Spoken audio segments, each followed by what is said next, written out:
라디오 문학관 세계 단편소설 50선 해밍웨이 원작의 킬리만자로의 눈 3부작 두 번째 시간입니다.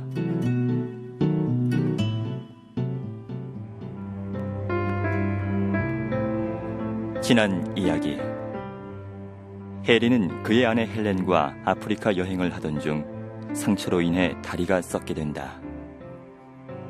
죽음을 예감한 해리는 아무것도 남겨두고 싶지 않다는 생각을 하며 아내에게 모질게 대한다. 소설로 쓰려고 했던 이야기와 자신이 살아온 지난 날들을 머릿속에 떠올리고 있는데 사냥 나갔던 아내가 돌아온다.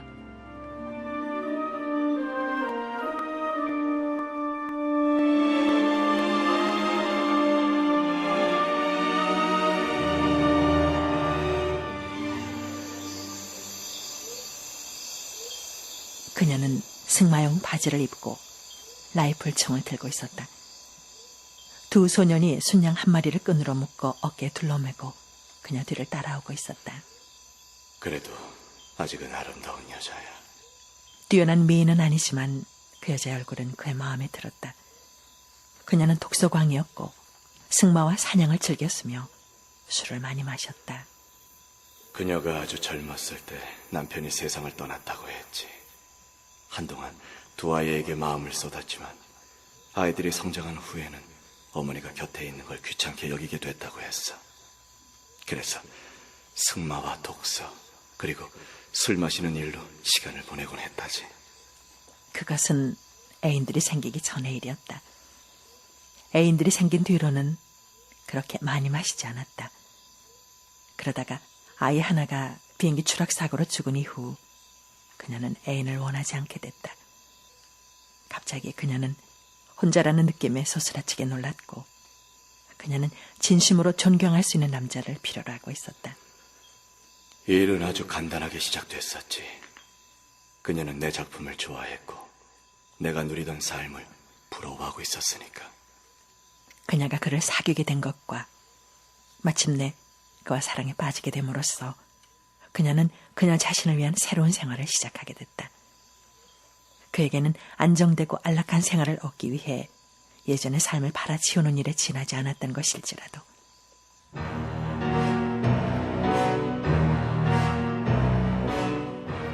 그런데 그녀가 공들여 놓은 이 생활에 종말이 다가오고 있다. 2주일 전에 한때 영양을 찍으려고 앞으로 움직여 나가다 그의 무릎이 가시에 긁혔고 그때 그 상처에 소독약을 바르지 않았다는 실수 때문이다. 게다가 사진을 찍기도 전에 영양들은 도망쳤다. 이제 그녀는 그의 곁에 와 있었다. 그는 침대에서 머리를 돌려 그녀를 보았다. 여보. 수디양 한 마리를 잡았어요. 당신에게 좋은 수프거리가 될 거예요. 크림과 감자를 섞을게요. 기분은 좀 어떠세요? 아주 좋아졌어. 정말 다행이에요. 전 당신 기분이 좋아질 거라고 생각했어요. 아주 달게 잤어. 그래, 멀리까지 갔었나? 아니요, 바로 저 언덕 너머로 돌아갔었어요. 수디양 한 마리를 멋지게 쐈어요. 그래, 당신 총솜씨는 정말 대단해. 전 사냥을 좋아해요. 또 아프리카도 좋고요. 정말이에요. 당신만 다치지 않았다면 어느 때보다도 즐거웠을 거예요. 당신과 함께 사냥하러 다닐 때 얼마나 즐거웠는지 당신 모를 거예요. 나도 그래. 여보, 당신 기분이 좋아진 걸 보면 전 정말 기뻐요. 아까처럼 그런 기분일 땐 전 견딜 수가 없어요. 다신 그런 말씀은 하지 않는다고 약속해 주세요. 난 내가 뭐라고 말했는지 모르겠는데. 제발 그렇게까지 괴롭힐 필요 없잖아요. 안 그래요? 전 그저 당신을 사랑하고 당신이 하자는 대로 하는 중년 부인일 뿐이에요. 전 이미 2-3번이나 망가진 적이 있어요. 또다시 절 망가뜨리려는 건 아니죠? 네? 당신을 잠자리에서 몇 번 더 망가뜨리고 싶은데. 그러세요. 그렇게 망가뜨리는 건 괜찮아요.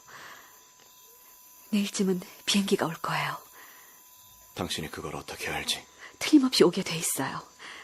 아이들은 벌써 나무를 베고 연기 올릴 풀을 준비해놨어요. 오늘도 내려가 보고 온 거려. 비행기가 착륙할 공터도 충분하고 양 끝에는 연기를 올릴 준비도 다 돼 있어요. 왜 내일 비행기가 온다고 생각하지? 꼭 올 거예요. 이미 올 날이 지났어요. 그러면 도시로 가서 당신 다리도 치료하고 우리 멋지게 망가지도록 해요. 지긋지긋한 말다툼 같은 거 그만하고요. 우리 술이나 한잔할까? 해도 졌으니 그렇게 마시고 싶으세요? 한잔하고 싶어. 그럼 같이 한잔하기로 해요. 몰로? 네, 마님. 위스키 소다 2잔 가져와요. 알겠습니다. 모기에 물리지 않도록 장화를 신는 게 좋을 거야. 목욕하고 나서 신겠어요.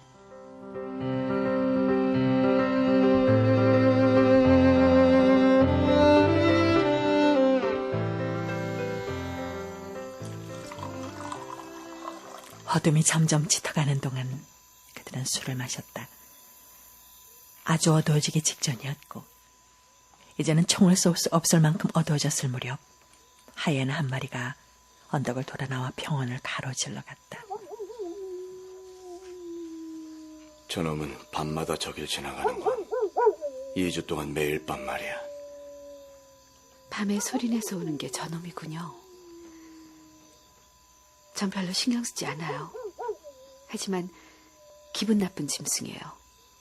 소년이 불을 피우자 그 그림자가 텐트 위에 어른거렸다. 그는 이 기분 좋은 굴종의 생활에 묵묵히 따르고 싶은 심정이 되살아나는 것을 느낄 수 있었다. 그녀는 그에게 정말 잘해줬다. 기가 막힐 정도로.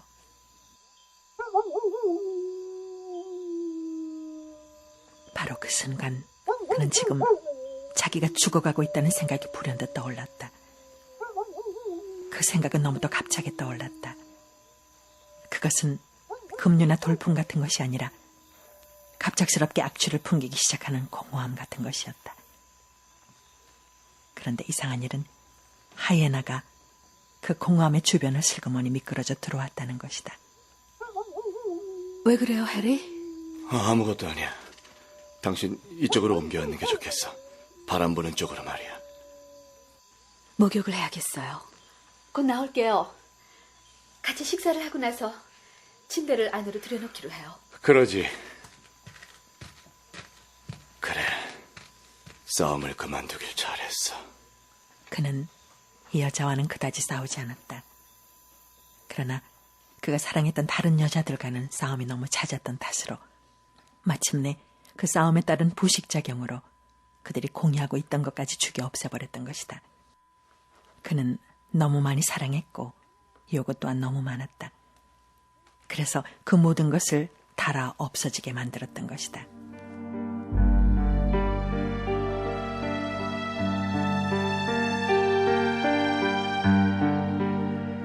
그는 그 당시 파리에서 싸움을 벌인 뒤 컨스탄티노플로 혼자 갔던 일을 생각했다.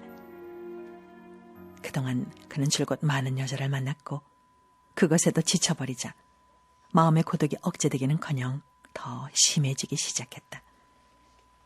상황을 더 나쁘게 만든 건 그가 첫 번째 여자, 자기를 버리고 떠난 그 여자에게 편지를 보냈다는 것이었다.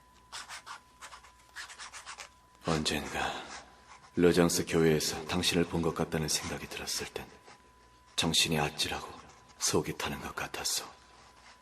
어딘지 당신과 닮은 그 여자를 뒤따라 가보려 했으나 혹시 당신이 아니면 어쩌나 하는 두려움에 따라갈 수 없었다오. 어떠한 여자와 있더라도 당신을 더 그리워하게 되는 나는 당신을 사랑하는 마음을 지울 수 없다는 걸 알았소. 이제 내게는 당신의 지난날의 행동은 아무런 문제도 되지 않는다는 걸 알아주었으면 하오. 그는 이 편지를 냉정하고 진실된 마음으로 써서 뉴욕으로 붙이고 파리에 있는 사무실로 답장을 보내달라고 했다. 그날 밤 첫 번째 여자를 그리워하는 간절한 마음으로 어떤 여자를 붙잡아 어딘가로 춤을 추러 갔는데 그녀는 춤솜씨가 형편없었다. 그래서 그 여자를 버리고 정열적인 아르메니아 창녀로 바꿨더니 이 여자는 자기의 배를 그의 배에 맞대고 불이 날 지경으로 비벼대며 흔들었다. 그녀는 영국 포병 중위와 싸움 끝에 빼앗은 여자였다. 그들은 어두컴컴한 자갈길 위에서 격투를 벌였다. 그는 그 포병 중위의 턱을 2번이나 세차게 갈겼는데도 나가 떨어지지 않는 것을 보고 본격적인 싸움이 시작되리라는 것을 알았다. 중위는 그의 가슴팍을 치더니 눈언저리를 갈겼다. 그는 중위의 뒤통수를 후려치고 떠다밀면서 오른손으로 냅다 갈겼다. 중위가 나가 떨어졌다. 헌병이 달려오는 소리에 그는 여자를 데리고 도망쳤다. 택시를 잡아타고 보스포러스 해협을 따라 리밀리 히사를 향해 달렸다. 그리고 그것을 한 바퀴 돈 다음 시원한 밤 공기를 마시며 돌아와 잠자리에 들었다. 그녀의 몸은 외모와 마찬가지로 너무 풍만한 감이 없지 않았으나 살결은 장미꽃잎처럼 부드럽고 감미로웠다. 아침에 그는 여자가 잠에서 깨기 전에 그곳을 나왔다. 그는 퍼렇게 멍든 눈으로 베라펠리스에 나타났다. 같은 날 밤 그는 아나톨리아를 향해 출발했다. 그 여행의 마지막 무렵 아편을 얻으려고 양귀밭을 온종일 말을 타고 달렸던 일이 생각났다. 그때 그는 이상한 느낌이 들어 마침내 거리를 분별하는 데 착각을 일으키고 말았다. 그곳은 적이 새로 도착한 콘스탄틴의 장교들과 합세해 공격해온 장소였다. 그 장교들은 전투가 뭔지도 모르는 신병들이었다. 포병대는 포격을 퍼붓고 있었고 영국의 관전무관은 어린애처럼 소리를 질러댔다. 그는 그 뒤에 상상할 수도 없을 만큼 끔찍한 광경들을 봤고 조금 뒤에는 더욱 끔찍한 광경을 목격했다. 그래서 당시 파리로 돌아왔을 때도 그 이야기는 누구에게도 하지 않았으며 말을 꺼내기조차 싫어했다. 그는 이제 싸움도 끝내고 미친 짓도 다 떨쳐버리고 다시 사랑하게 된 아내와 함께 아파트로 돌아가 안락한 가정생활을 즐겼다. 사무실에서는 그의 우편물을 아파트로 보내줬는데 어느 날 아침 그가 편지를 보냈던 여자에게서 답장이 쟁반에 얹혀 들어왔다. 그러자 아내가 말했다. 여보, 그 편지 누구한테서 온 거예요? 그렇게 해서 새 생활의 시작은 끝나고 말았다. 그는 여자들과 함께 지낸 즐거웠던 시절과 다툼들을 돌이켜봤다. 왜 늘 내 기분이 제일 좋을 때 꼭 싸움이 벌어졌을까?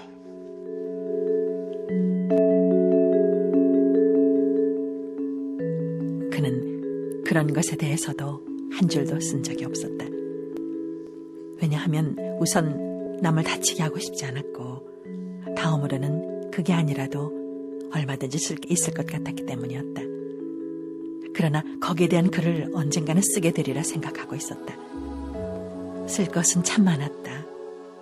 그는 변하는 세상을 살아왔고 그것을 관찰해왔으므로 이제 거기에 대해 쓰는 것이 그의 의무였다. 그러나 이제 그는 다시는 글을 쓰지 못할 것이다. 기분은 좀 어떠세요? 그녀는 막 목욕을 마치고 텐트에서 나오는 참이었다. 좋아. 그럼 이제 식사할까요? 그는 그녀 뒤로 접는 테이블과 접시를 들고 서 있는 몰로와 또 다른 소년을 봤다. 글을 좀 쓰고 싶군. 기운을 차리시려면 수프를 좀 드셔야 돼요. 난 오늘 밤에 죽을 거야. 그러니 기운을 차릴 필요도 없다고. 해리, 제발 그런 감상적인 말은 그만둬요. 코는 뒀다 뭐라는 거야? 허벅지가 절반이나 썩었는데 뭐 때문에 나한테 수프 따위를 먹으면서 바보짓을 하라는 거야? 몰라. 위스키 소다 가져와. 제발 수프를 좀 드세요. 알았어. 수프는 뜨거웠다. 먹기 알맞게 식을 때까지 기다렸다가 그는 군소리 없이 그걸 다 먹었다. 당신은 좋은 여자야. 이제 나한테 마음 쓰지 말라고. 그는 눈에 익은 그녀의 애교 있는 미소를 쳐다보고 있다가 또다시 죽음이 다가오고 있다는 생각이 들었다. 이번에는 갑작스러운 감정이 아니었다. 그것은 촛불을 깜빡이게 만들고 불꽃을 높이 불어올리는 바람처럼 푹 하고 불어오는 것이었다. 나중에 하인들을 시켜서 모기장을 밖으로 내다 나뭇가지에 매달게 하고 불을 피워놓게 해줘. 난 오늘 밤에 텐트에 들어가고 싶지 않아. 움직인 대차 별 수 없어. 오늘 밤은 맑으니 비도 오지 않을 거야.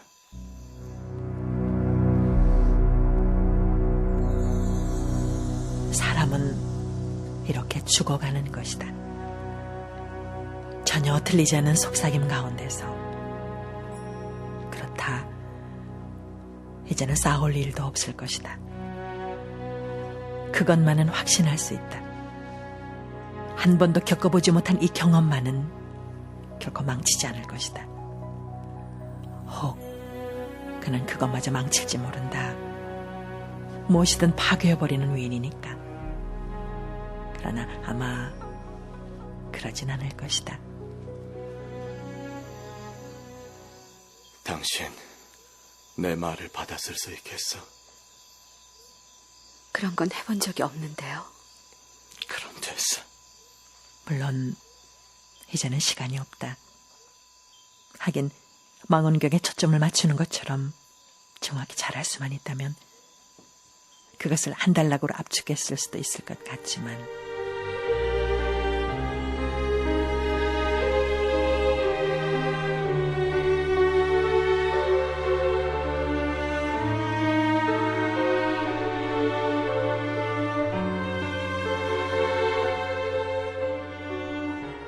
라디오 문학관 세계 단편 소설 50선 해밍웨이 원작의 킬리만자로의 눈 2부를 들으셨습니다.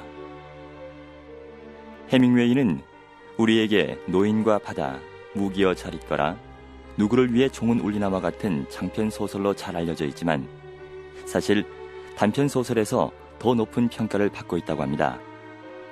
오늘은 해밍웨이 단편 소설의 주요 특징에 대해 숙명여대 영어영문학과 박인천 교수의 도움 말씀을 들어보겠습니다. 해밍웨이의 소설 문학이 높이 평가받는 것은 가령 무기여 잘 있거라와 같이 대중적인 인기를 끈 장편 소설뿐만 아니라 빼어난 단편 소설 때문이기도 합니다. 해밍웨이는 작가 초년 시절부터 단편 소설에 많은 열정을 쏟았죠. 가령 닉 애덤스 이야기라든가 우리의 시대와 같은 유명한 단편집이 있는가 하면 인디언 캠프, 살인 청부업자, 밝고 환한 방, 프란시스 머콤보의 짧고 행복한 삶, 그리고 킬리만자로의 눈 등은 해밍웨이의 대표적인 단편들 중 단지 몇 개에 불과할 정도죠. 특히 킬리만자로의 눈과 프란시스 머콤보의 짧고 행복한 삶은 해밍웨이의 창작이 가히 무르익던 중기에 나온 대표작들로 분량도 다른 것들에 비해 다소 긴 편입니다.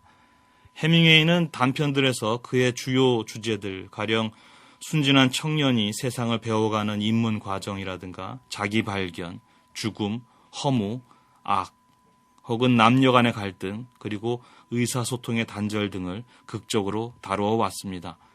해밍웨이 단편은 또한 형식 면에서도 가히 독창적이라고 할 만큼 매우 특징적인데요.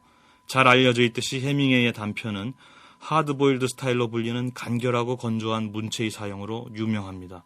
그리고 문장의 형식에서도 해밍웨이는 복문보다는 단문이나 중문 등을 매우 선호합니다.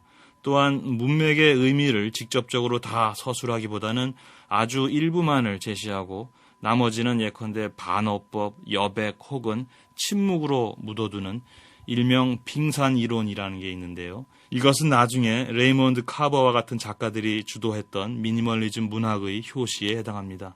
그리고 해밍웨이는 어떤 인물, 어떤 사건이든 대화체와 극적인 상황의 연출을 통해 제시하는 입체적인 소설 기법의 작가입니다.